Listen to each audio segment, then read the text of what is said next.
მოგესალმებით, ლაგაზეტო დელო სპორტ ჯორჯიას YouTube არხზე, მორიგი საფეხბურთო პოდკასტით გიბრუნდებით. ბაიბით ჯორჯიასთან ერთად საფეხბურთო სერია გრძელდება და ვისაუბრებთ მეოთხედფინალურ შეხვედრებზე, სადაც საკმაოდ საინტერესო შედეგები დაფიქსირდა. თქვენთან ერთად კვლავ მე ლაშა ქოქიაშვილი და სანდრო სანაძე ვიქნებით და ვფიქრობ საინტერესო საუბარი გველოდება ხო სანდრო წინ? კი, იმიტომ რომ ეს მეოთხედფინალებიც საკმაოდ საინტერესო და დაძაბული გამოვიდა რა. კი, და სანამ უშუალოდ საქმეზე გადავალთ, აუცილებლად უნდა გითხრათ, რომ ლაგაზეტა ჯორჯიასა და ბაიბით ჯორჯიას გათამაშებები გრძელდება, სადაც დრო ჯერ კიდევ გვაქვს რომ ჩაერთო და მონაწილეობა მიიღოთ, იმიტომ რომ ფინალამდე არის დრო უთხრა 19 ივლისამდე, გვაქვს ორი გათამაშება და ისეთი პრიზები გვაქვს, რომ რატომაც არა, ხო? ძალიან მარტივად შეგიძლიათ რომ მოიგოთ PS5 და მოთამაშეების ხელმოწერილი მაისური, თან განსაკუთრებით ახლა ვინც ან მილანის ფანი იყო, ან პერსონალად კაკას ფანი, რობერტო კარლოსის ფანი, არ ვიცი ხა ლუის ფიგოს რამდენი ბევრი ფანი ყავს საქართველოში, და თუ ეს მათი ხელმოწერიანი მაისური გინდათ, შეგიძლიათ ძალიან მარტივი სტეპებით კი ბატონო, აღწერაში იქნება წესები, ასევე შეგიძლიათ ლაგაზეტა ჯიზეს შემოხვიდეთ, იქაც გვიწერია ყველაფერი, ძალიან მარტივი წესებია და აუცილებლად უნდა შემოგვიერთდეთ ამ გათამაშებებში. ახლა კი უშუალოდ საქმეზე გადასვლა შეგვიძლია და მოდი, რავი, ბარემ ისეთ თამაშით დავიწყოთ, რამდენიმე საათის წინ მორჩა და ალბათ მაინც სოფლიო ფეხბურთის გულშემატკივრებს ეგ თამაში და მესი ყველაზე მეტად დაინტერესებთ როგორც ყოველთვის. ეგრეა. რონალდოს გავარდნის შემდეგ განსაკუთრებით კი რაც არ უნდა ბაპე და სხვა ფეხბურთელები წინავდნენ, მესი უკვე ისეთ ასაკშია რომ მისი თითოეული მატჩი ყველა გულშემატკივრს ძალიან დიდ ბედნიერებას ანიჭებს და გვინდა რომ რაც უფრო მეცი თამაშებს, აი რასაც აი გავაწურინოთ რომ ბევრი იყოს. მინიმუმ ორ თამაშს რო ითამაშებს უკვე კი. უიგებს ფინალში ითამაშებს, წააგებს მესამე ადგილისთვის ხო ხანახან მოვიწყდება ხოლმე რომ მესამე ადგილის თამაშიც გველოდება წინ. ეს ბრეკეტი რომ ნახე უცებ დაინახე ხო რომ იქეწერა მესამე ადგილი. ხო მოკლედ არგენტინა შვეიცარია საბოლოო ჯამში 3-1 თითქოს ანგარიში ისეთია რომ რაღაც მარტივად ან რაღაცა, მაგრამ ვინც მატჩს უყურა და მეთანხმებით რომ ალბათ სანდრო შენს დამეთანხმები რომ მორიგი რთული გამოცდა ქონდა ალბისელესტას, იმიტომ რომ გაუჭირდათ. ძალიან გაუჭირდათ და რომ არა ის უაზრო წითელი ბარათი რომელიც რა ვიცი, ნუ როგორ აღწეროთ, არ ვიცი ეგ ამბავი. ინტერნეტში რაც ყველაზე გავრცელებული კითხვა იყო, რას ფიქრობ, იყო შენი აზრით წითელი ბარათი? ჩემი აზრით 100%-ით გასაძებებელი იყო ემბოლო. ეგეთი სისულელები ხშირად არ მოუწ. დიდხანს ფეხბურთელებს მაგრამ მე და შენ გვემახსოვრება ერთი სამწუხარო ტეო ერნანდესის ამბავი რომ გავხსენოთ ფეინორდთან, როდესაც გააძევეს, ზუსტად ანალოგიური სიტუაცია იყო, ხო? ყვითელი ბარათი ქონდა, სიმულაცია თან იმ მომენტში ვარზე არს გადამოწვეულო თავაროს საჯმა პირდაპირ დაინახა და ამ შემთხვევაში იმდენად შეიცვალა მუნდიალის წინ რაღაც წესები და იმდენად გამკაცრდა რომ თან ეს კუთხეში პროსისურელი გამოვიდა ემბოლოს ხო არც კარგადაც გააყიდა ალბათ კი თავი ჰოლივუდიდანაც დაინტერესება მოყვა ყველაფერს როგორც ვიცი შედგა ხო პირველი კონტაქტი შედგა თამაშის თან ანუ არც პენალზე იყო მომენტი არც კუთხე არაფერი არ ხდებოდა ანუ შუა ცენტრში იყო აუტის ხასთან გააფორმა მიტრიალებული იყო კარისკენ საერთოდ არ იყო და ხო ძალიან უცნაური იყო მithumetes როგორი ამბავია ლაშაიცი რომ მართლა ვიდეო რეფერი რო არ იყოს და ეგეთი გაფორმება გააკეთო ადამიანმა, ანუ მესმის რომ საჯზე რაღაც манипуლირებს, შეიძლება ვერ დაინახოს, ან ყვითელი ბარათიც მიცეს მერე იმას, მაგრამ როდესაც უკვე ვიდეო რეფერი ერთვება საქმეში და თავისი განკაცრებული წესებით ყვითელი ბარათი გაქვს და იცი რომ სიმულაცია შენ ხო იცი, ანუ მემბოლომ ხო იცოდა იმ მომენტში სიმულაცია იცოდა კი და ანუ უკვე რო წავიდა ვიდეოს სანახავად, აი ეგ რო იცი რატო უნდა გააკეთო, თან ყვითელი ბარათი ქონდა სიმულაციის დროს ანუ უკვე ვალდებული იყო მსაჯი რომ მიიღო ან მიეცა მეორე ბარათი იმიტომ რომ ანუ სიმულაციას ისე ვერ გაატარებდა და ანუ რეალურად გამოვიდა რომ თავის ნაკრები დააღალატა კი და ანუ მე ფეხბურთელების რეაქციებს თუ დააკვირდი შვეიცარიის ფეხბურთელების როგორ უკვირდათ ის ხელებს რო იქნევდნენ ეს რა ხდება რა გააკეთეს ეს როგორ შეიძლება მე რა ქვია თავარ მოწრთნელმაც კი ისაუბრა კიდევაც რომ პირდაპირ მნიშვნელობით თქვა რომ გაგვწირესო და ანუ გაწირა ემბოლომ თავიანთ საკუთარი ნაკრები და საკუთარი ქვეყანა ამ ხელა ტურნირზე. ისე რომ აი არგენტინის მოთამაშე რო ყოფილიყო იმას გააძევებდნენ და რაღაც ესე. რავი, რატომ არ გააძევებდნენ? ანუ წესები და მიხედვით ყველა ვარიანტი აუცილებლად უნდა გაეძებდნენ, მესიც რო ყოფილიყო თუნდაც და ნებისმიერი სხვა არა მხოლოდ არგენტინა კი არა ნებისმიერი მატჩიდან. მაინც ხება შვეიცარიას იმ რომ აუცილებლად არ მეგონა რომ ესე ითამაშებდა მაინც ანუ მეგონა რომ მაინც არგენტინა მოუგებდა მარტივად წინაზე. აი ყველა ხომ მაინც აი მაროკოზე და ნორვეგიაზე საუბრობდა და შვეიცარია თითქოს ყველას მივიწყებული ქონა, მაგრამ ნუ საკმაოდ კარგი პერფორმანსი აჩვენეს. ამდენი ხანი გაძლეს, ხო? ამდენი ხანი გაძლეს, რომ ანუ 112 წუთი იყო, ხო? კი, რაღაც ალვარესის, ულამაზესი გოლი გაიგო. ალვარეს ძალიან ჭირდებოდა ეგ გოლი, ჩემი აზრით, იმიტომ რომ მოდი პირდაპირ თქვა, ძალიან ჭირდებოდა და ალვარეს საკმაოდ სუსტი მუნდიალი აქვს, სულ სხვა მოლოდინები იყო, იქ იყო რომ რაღაც მესი, ლაუტარო და მარტინესი, ალვარესი უნდა ყოფილიყვნენ თავარი ფორვარდები, მაგრამ ხანდახან ხულიან ალვარეს საერთოდ სკამიდანაც კი იწყებს ხოლმე და ძალიან ჭირდებოდა თავის სტილში რაღაც ძალიან ულამაზესი გოლი გამოვიდა, ბოლო კი გაიტანა მაკალისტერმა და ნუ მოკლედ საბოლოო ჯამში შვეიცარია იმ ბარათის მერე ფაქტობრივად იმ მდგომარეობაში იყო აი პენლებამდე თუ მიიყვან და მერე გამარცხლება იქ მაინც 50-50-ზე, მაგრამ აი დიბურო კარში დგას 50-50-ზე უკვე მგონი აღარ ძალიან კარგი ის არის და ეხა უკვე ის ეტაპზე სხვა კონფიდენცია აი ისეთ ეტაპებზე შევდივართ ნახევარფინალი და ფინალი და პენალტების სერია რო ძალიან ხშირად არის ხოლმე მან დიბუ მარტინესის ნაირი დონის მეკარე რო ყავს კარში იმიტომ რომ მოთამაშეებისთვისაც უკვე ფსიქოლოგიურად წნეხი არის ნუ ბაპეს თუ არ შევთვლით მისთვის გოლის გატანა რა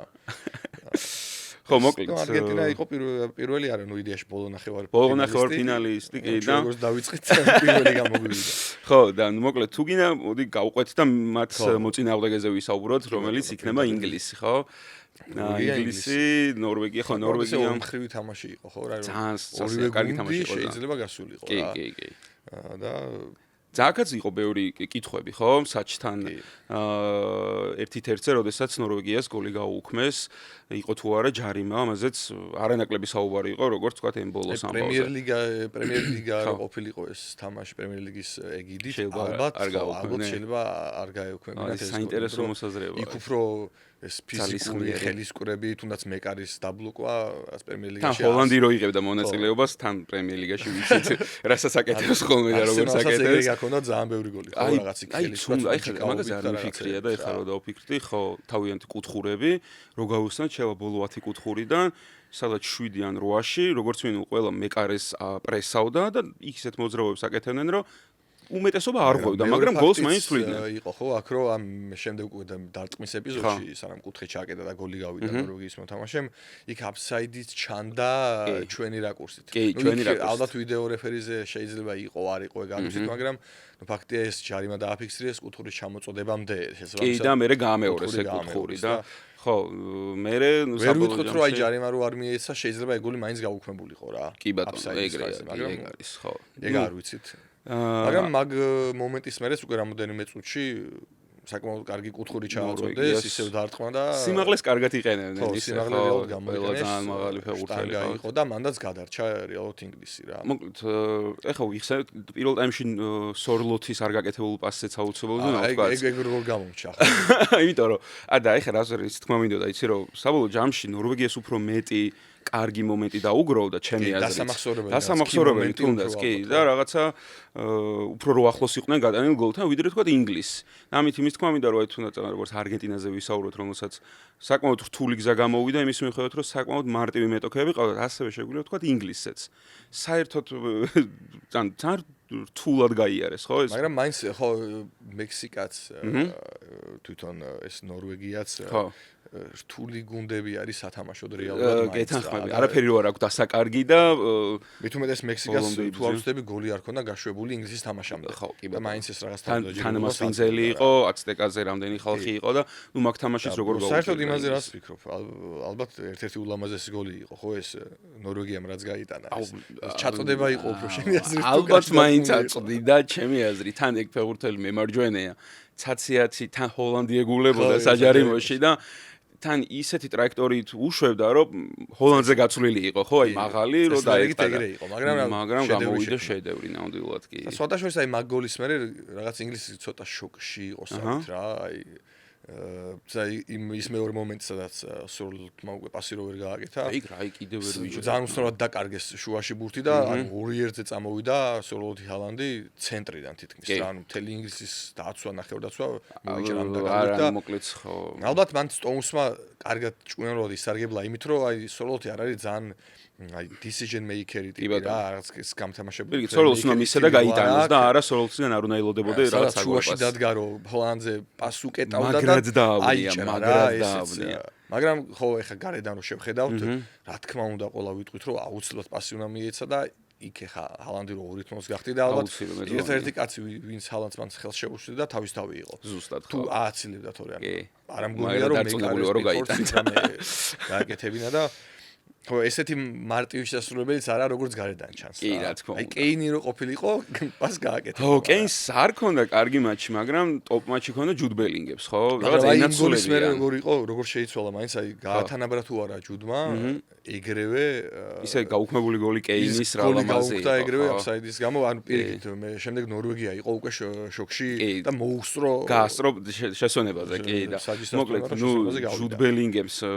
პირდაპირ თქვათ რომ გასული სოლოზე შენ გიყვარს ეს სოლოზე მოიგო თამაში აი ზუსტად ხო და ანუ ის კომენტა რომ ძალიან ესეთ კარგი სეზონი დიდად ხო არ ქონია თან იქ ხრის ტრამვაც იყო მე ოპერაციას გაიკეთა მაგრამ მუნდიალზე ნუ აი ძალიან ტოპ პერფორმანსად რაღაც თუ რაღაც დუბლები მახსოვს ორი დუბლი ხო ორი დუბლი იყო კი და 6 და 1 ასისტი აქვს ის იტანინა რატო ვერ ვიმახსოვს არის ნახევარმცველი კი ხა რა თქმა უნდა ძალიან ბევრი საჯარიმო შერბენს აკეთებს შეტევაში ძალიან აქტიურადაა ჩართული მაგრამ ნახევარმცველის გამაინც 6 გოლი მუნდიალზე არის ძალიან მაგარი შედეგი ასეთ მატჩებში სადაც აი ინგლისს ესე უჭირს ჩემი აზრით ჩანს კიდევ მე მაინც იმას ვაწვევი რა წინა გადაცემაში რომ თქვი რომ არასწორად შერჩეული შემადგენლობა იმას გულისხმობ რომ აი გორდონი რეშფორდი მადუეკე მაი მივიდნენ აი ეგ არის ზუსტად ამ ჯერჯერობით წუხელის გადაწყვეტილება ნუ შედეგს დებს მაგრამ მე რომ ახსენებ რომ ფოდენი გიბს უაითი პალმერი და ვიღაცები შეიძლება შემოსულიყვნენ მეორე ტაიმში თამაშის გადასარჩენად გონია რომ უფრო ძლიერი გუნდი შეიძლება და გვენახა უბრალოდ ეს ჩემი ფურცელზე მომავალ და ჩემი ვარაუდი და მოსაზრება თორე რა თქმა უნდა ტუხელი ქონია ესე იგი თანაბომბარდირია ზუსტად ხო ის არის უცნაური ამბავი კი არის როცა კეინი თქვა პენალტი ტეიქერიც არის და ჯუდმა ყველა გოლი როგორც მახსოვს ჯარიმაც რო ქონდა ერთი კარგი მომენტი ისიც კეინმა დაარტყა პროსტ ძლიერად რო გამოვიდა ნუ მოკლედ ინგლისი წვალებით მაგრამ როგორც ჩვენ თქვი ნახევარფინალში არის და წინ გველოდება არგენტინა ინგლისი მოდი პატარა პროგნოზი გავაკეთოთ მე და შენ და მე მაყურებელსაც ვთხოვოთ რომ კომენტარებში არის აი ნახევარფინალში უკვე ეს პროგნოზის გაკეთება და ფავორიტი სულ მგონია რომ თან მით უმეტეს ორივე ფავორიტი მაინც ფურცელზე ფავორიტი გუნდი გავიდა როგორც არგენტინა ისევ ინგლისი მაინც აქ გონია რომ 50-50-ზე იქნება აუცილებლად და აი იმ პირველ გოლს ვინ გაიტანს და რაღაც აი ამას ექნება ძალიან დიდი მნიშვნელობა და ალბათ დამატებით ტაიმებსაც არ გამორიცხავ ხო რა თქმა უნდა იმიტომ რომ რეალურად ორივე თამაში და ძალიან მგონია რომ 90 წუთში დიდი შანსია ვერ გადაწყდეს გამარჯვებულის ბედი და მოკლედ საინტერესო და საოცარი მატჩი გველოდება წინ და საინტერესო ჩვენი მაყურებელიც რას ფიქრობს კომენტარებში აუცილებლად უნდა დაგვიწერონ მოკლედ ეხა გადავდივართ რთული თამაში რაც გამოვიდა კიდე ერთი მაგრამ რთულ თამაშებს გავუყვეთ მოდი სანამ ცოტა მარტივზე გადავიდეთ თავარ ფავორიტზე სანამ ივალთ ხო ესპანეთი ბელგია როგორ შეაფასებდი ამ ხაში ესპანეთი ბელგიაზე მოდი მე ვიტყოდი მაინც ბელგიას ძალიან დიდი რესპექტი იმიტომ რომ მოდი პირდაპირ თქვაც ალბათ შენც და მეც და ალბათ ბევრი გულშემატკივარი არ ელოდა რომ ბელგია ასეთ კარგ და ასეთ დიდ წინააღმდეგობას გაუწევდა. ისევ მე შემერინოს შემოსვლა და გეიმბლი ეგ ადამიანი ეგ არ გაჩერდება ჩემი სულ ასე იქნება. ანუ არსენალშიც გემოხსოვრება ხო რამდენი გადამწყვეტი გოლია გატანილი. არა და რა ტრაუმა მიიღო, ისე კაცმა არის ესე ცოტა ადრე რო დაბრუნებულიყო რა ძალა იქნებოდა ხო არსენალისთვის. ნუ მოკლედ ხო უჭირდაც იქ კურტუას ტრაუმა, კურტუა მე მატჩის შემდეგ განაცხადა რომ შემეძლო კიდევ თამაში და მინიმუმ 5-10 წუთი რო გავჩერებულიყავი, მაგრამ ნუ მთავარი მწვრთნელი წყვეტსო და შემოვიდა ლამესი და ლამესმა დაუშვა ისეთი შეცდომა, რასაც მე ვიტყოდი რომ ხშირად არ უშვებს ხოლმე, იმიტომ რომ მანჩესტერში ტოპ სეზონი ქონდა, ძალიან დამაჯერებელი იყო, მაგრამ ხდება ხოლმე ხო ასეთი რაღაცეებიც. თან ფსიქოლოგიურად ძალიან რთული იქნება, ეხლა მაგისთვის ამ ყველაფრის გადახარშვა ჯერ რეალურად თამაშისთვისაც არ ემზადები ხო ანუ ეხა კურტუა დგას მეკარის ტრაუმა ძალიან იშვიათი რაღაც არის მატჩის ბოლოს რო გიწევს საერთოდ შესვლა არც გახურებული არ ხარ რა მატჩის რიტმში შესვლა გიჭირს უცებ აი სხვადასხვანაირი მომენტები იყო მაგრამ აი ლორის კარიუსი გამახსენდა უცებ ემოციურად აი ზუსტად ხო თან ის ეხა ჩემთან ლიგის ფინალი იყო აქაც იდეაში ეგეთი რაღაც არ მოსულა ბელგიისთვისაც ფინალი იყო ფაქტობრივად ხო ახლა ფინალში გადიხარ უკვე რამხელა რაღაცაა და ეგრე გამოდის რა რომ ანუ მისი შეცდომის გამო გავარდა ორი მატჩის წინ გვემახსოვრება ბელგია ფაქტობრივად გავარნილი იყო საერთოდ სენეგალთან კიდევ ვერ ვიჯერებ იმ 2-0 და როგორ დააკამბექეს და როგორ მოიგეს ნუ რაც შეეხება ესპანეთს პირველი ტურის შემდეგ აი ჯგუფურ ეტაპში რომ გაუჭირდა და თამაში რომ ვერ მოიგეს ფიქრობ აი კაბო-ვერდესთან ფიქრობ ეს იყო ყველაზე უსახური პერფორმანსი ესპანელების და ლუის დე ლა ფუენტეს შემადგენლობის იმიტომ რომ ვერაფერში ვერ ჯობნინა ეგრეთ მაგის თქმა შეგვიძლია ხო ბელგიას. აქაც ისე იყო რა, ბოლომდე ანუ ამ მომენტამდე მე კაი შესწორმა დაუშვა რა, მე უკვე დამატებით ველოდებოდი. წყნარად შვიდად ყველა ველოდებოდით, ხო. მე აი იქ დაჟე არ გამოვრიცხავდი რომ პენალტების სერიაც ყოფილიყო რა, იმიტომ თამაში ისე მიდიოდა რა. არა ხო. რა თქმა უნდა ხა ესპანეთი ყოველთვის უფრო წამყვანი გუნდი არის, რომ ბურთს ფლობს, მეტი ბურთი აქვს. იამალი ყავს და ასე შემდეგ ხო. ინდივიდუალისტებიც ყავთ, რომელსაც შეუძლია რაღაც ერთ-ერთზე გაამწვავონ, მაგრამ რაღაც ესეთი რომ რაღაც 100%-იანი მომენტები იქმნებოდა არ იყო. არა, ნამდვილად არა. თავისუფლად შეიძლებოდა რაღაც იგივე ბელგიას გაეტანა, თუნდაც იგივე სტილის გოლი და შემდეგ უკვე ბელგია გასულიყო, ხო? და ბელგიას მე დაცვაში ჩაჯდომაც უკეთესად შეუძლია და ამიტომ ხო, მოკლედ ესპანეთი ბელგიას მაინც ხო მაინც ხება ეკუთვნის ამ თამაშს უნდა კი და მოკლედ ნელ-ნელა მივედით თავარ სასაუბრო თემაზე ხო ესპანეთის მომდევნო მეტოქე ნახევარფინალში იქნება დეშამის საფრანგეთი რომელმაც ნუ ძალიან მარტივად მოუგო მოდი ვთქვათ მაროკოს ხო რაღაცა იყო მოლოდინელი არასახავს რეალობას კვატბოევს კი რომ ეხა გაგას ჩვენც ვლაპარაკობდით ხო მაშინ თამაშის პროცესში და აი მიკვირდა 2-0 რატო იყო და რატო არ იყო 4-0 და უფრო მეტი ხო კი არა იგივე ბაპეს პენალტი სხვა გაფუჭებული მომენტები კიდე ბონო რომ არა მოკლედ ბონო მოკლედ დიდი ანგარიში დასრულდებოდა კარგი მეგარი არის და აი როგორც წინა პოდკასტზე აღვნიშნეთ რა რომ მოროკოსი 3-0 არასახავდა რეალობას და არ იყო რომ ძალიან მაგარ ფორმაშია მოროკო ზუსტად კანადასთან ხო კანადასთან კი ზუსტად იგივე მოხდა საფრანგეთში. კი, რაღაც არანაირი შანსი არ იყო. არანაირი შანსი არ იყო იმის მიხედვით, რომ რაღაც საუბრები იყო, ჩვენს გვისაუბრია, რომ რაღაც შეიძლება და ხელოვნურად დაძაბულიყო სიტუაცია და მაროკოს რაღაც წინააღმდეგობა გაეწია, მაგრამ დომინაციასაც ეძახიან, აი საფრანგეთმა გააკეთა ეს. ვიცი, ბაპე მეორე ტაიმში ულამაზესი გოლი გაიტანა, იქ დემბელე არ ჩანდა და უცებ არსაიდან გოლი შექმნა. და ანუ არ ვიცი ამ გუნდს ვინ გააჩერებს შენი ეს როგორი ანუ ესპანეთის შეუძლია შეიძლება გავიმეოროთ მაგრამ აი როგორ უნდა გააჩეროთ თუნდაც ამდენი მოთამაშე რომელსაც აი სოლოზე შეუძლია თამაშის ბედის გადაწყვეტა რა აი ბაპეს შეიძლება არ წაუდეს რაღაც ერთი ვერი თამაშოს ოლისეს რაღაც დემბელე შეიძლება ამ დროს დუე გამოვიდეს ბარკოლა გამოვიდეს ხო შერკი საერთოდ რო არ გვახსოვს ხო შეუძლია რაღაც არსაიდან გოლი საერთოდ რა ძალიან ცუდა დროს იღებს ასე ტუნის ფორვარდები ტურამი და მატეტა საერთოდ რა ვიცი სამოგზაუროდ არიან წასულები მაგრამ საქმეს რო დაჭირდეს ყველა ეს მოთამაშე რომელიც ჩამოთვალეთ რეალურად აი 5 შემტევი რა არის რომ აი ერთ მომენტში შეუძლია თამაშის ბედის გადაწყვეტა და ხო უცნაურია როგორ ვერ უნდა გააკეთონ ეს რა ანუ ძალიან რთული იქნება თან ძალიან რთულია საფრანგეთისთვის გოლის გატანა პლეიოფში ჯგუფურ ეტაპის შემდეგ გოლი არ გაუშვიათ მენიოც უკვე ფორმა შევიდა კი იმიტომ რომ რთულად დაიწყო დაცვა ძალიან კარგი უპამეკანო სალიბა აქეთ კუნდეც მანაც ცოტა რთულად დაიწყო მაგრამ კარგია ასევე ცოტა უცნაური არის ბევრისთვის მაგრამ დეშამ აშკარად სწორი გადაწყვეტილება მიიღო ლუკა დინი არის თავარი მარცხენა მცველი და რა თქვა ტეო ერნანდესი სამწუხაროდ მაინც დაეტყო საუდის ფორმა ძალიან იმიტომ რომ აი 28 წლის არის და ლუკა დინი რომელიც უკვე 33 წლის არის აი უშანსოდ ჯობნის კონკურენციაში და საკმაოდ კარგიც არის ხო ვერავინ ვერ იტყვის რატო ათამაშებენ ბაპეს არ ვიცი ძალიან მაგარ ფორმაში ვინ მოიგებს ოქროს ბურჩენი აზრით მე საერთოდ არ ვფიქრობ იცი რომ ნუ თუ საფრანგეთი ამ სოფლიო ჩემპიონატს მოიგებს შეიძლება ვიღაცისთვის ხა ეს არაპოპულარული აზრი იყოს მაგრამ აბა ბაპე სოფლიოს ჩემპიონატების ისტორიაში საუკეთესო მოთამაშე გახდება თუ საფრანგეთი მოიგებს წელსაც ბიჭო რატო არა უბრალოდ საოცარი ციფრებია რა და მარტო ციფრებზე ხომ არა თამაშის ხარისხი არის ანუ სიამოვნებას განიჭებს აი მადრიდში წელს ჰქონდა ბევრი თამაში, სადაც გოლი გაიტანა, მაგრამ აი არაფერი არ იყო. ბევრი საუბრები არ ყოფილა, ხო? კი, გეთანხმები. აქ საფრანგეთის ნაკრებში და განსაკუთრებით სოფლიო ჩემპიონატზე, ანუ მისი თამაში და სიამოვნებას იღებს, ეს დრიბლინგები, გაქცევები, მარცხენა ფეხით, მარჯვენა ფეხით დარტყმები, ყველაფერი. ანუ ეს პენალტიც სანამ გამაზა, თვითონვე აიკიდა ხო ეს პენალტი და შენას ფიქრობ აბა მოსაზრებაზე აი ორივე ხელი ამიწევია მაგ მოსაზრებას ძალიან ყარი ისეთი სამი სოფლიო ჩემპიონატი ერთი მოიგო მეორეში სოლოზე აკამბექებდა ჰეტრიკი ფინალში აი ერთ 5 წუთი კიდე რომ მიეცათ ჩემი აზრით მოიგებდა საფრანგეთის საერთოდ მაგ მაჩს ეხაც ნახევარფინალში არიან და ალბათ ჩემპიონობის ყველაზე მთავარი კანდიდატიც საფრანგეთი არის კი გეთანხმები და უდავოა რომ თუ საფრანგეთი გახდება ჩემპიონი ნუ ოქროს ბურთს მოთამაშე ტურნირს აუცილებლად ბაპე გახდება ბაპე მოიგებს ბომბარდირობის შანსიც აუცილებლად იქნება კი არა კი ბაპე და თითქმის დარწმუნებული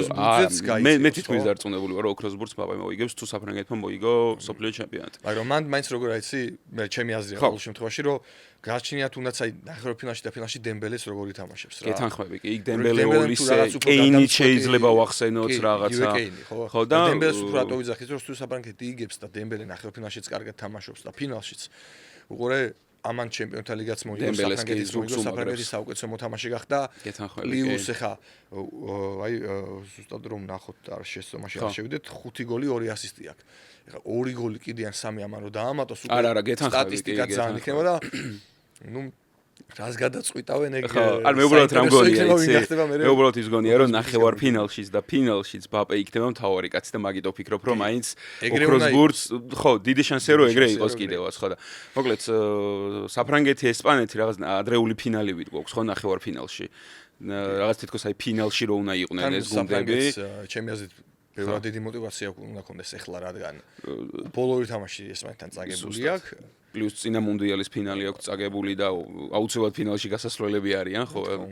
და მოკლედ შანსები აქაც ალბათ მაინც 50-50-ია მაგრამ თუ ვიტყოდით ოდნავი ფავორიტი ირანისო მაინც ვიტყოდი საფრანგეთს რა კი ოდნავ ალბათ ხო ესპანეთი საფრანგეთი როცა თამაშობს მანდაც რთულია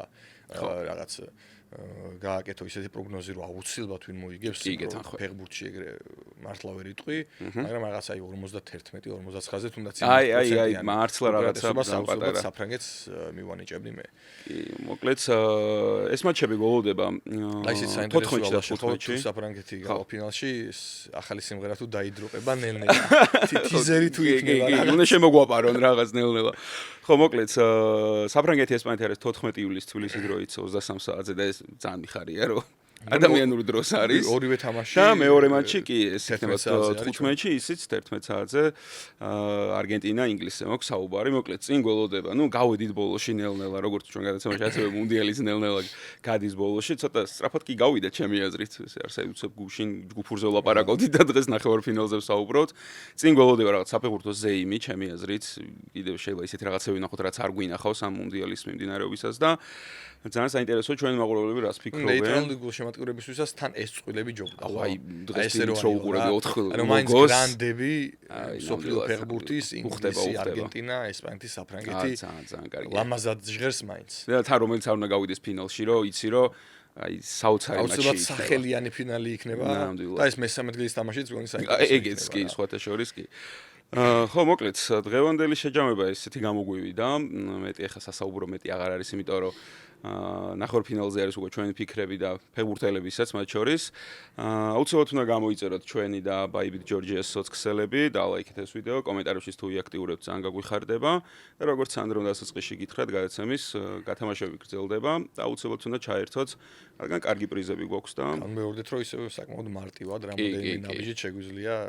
PS5 და კარგი ფორმა თავისი ხელმოწერებით თქვენი გახდეს კი ბატონო მადლობა ყურადღებისთვის და მომავალ შეხვედრამდე